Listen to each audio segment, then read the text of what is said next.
नट tight हो चुके हैं, फिटिंग तो हो चुकी है, बस इनको टाइट करना बाकी है। और देख सकते हैं कैसा लुक आ रहा है। हैंडल बार 1.5 से 2 इंच हाइट इंक्रीज हो चुकी है। और मेन इसका चलाने के बाद पता चलेगा, ये इसका जो मेन पर्पज़ है दोस्तों, बेसिकली जब टूरिंग करते हैं तो थोड़ा डाउन होने से क्या है, हाथ पे लोड पड़ता है, हैंड जो हमारा है फ्रंट वाला उस पे लोड पड़ता है तो पेन होने लग जाता है।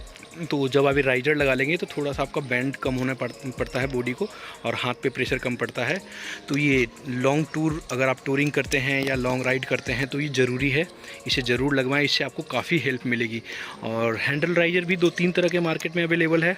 जैसे एक नॉर्मल रिंग टाइप का आता है शेप में, वो 1 इंच तक की हाइट इंक्रीज कर देगा। और एक आता है वाइब्रेशन एब्जॉर्बर वाला, लेकिन मुझे सबसे ज़्यादा ये पसंद आता है, और ये सबसे ज़्यादा कॉस्टली भी है, लेकिन मुझे सबसे ज़्यादा यही पसंद था, इसलिए मैंने ये वाला लगाया है।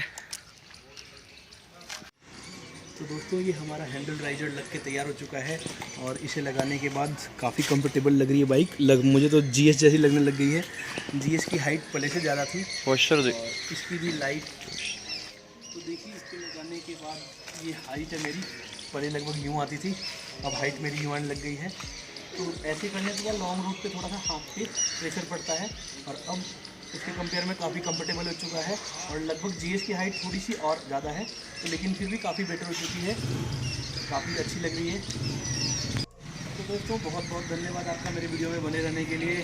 और ये आपको राइजर लगने के बाद बाइक कैसी लगी ज़रूर बताएं कमेंट करके, और मेरे चैनल को लाइक शेयर और सब्सक्राइब करना ना भूलें।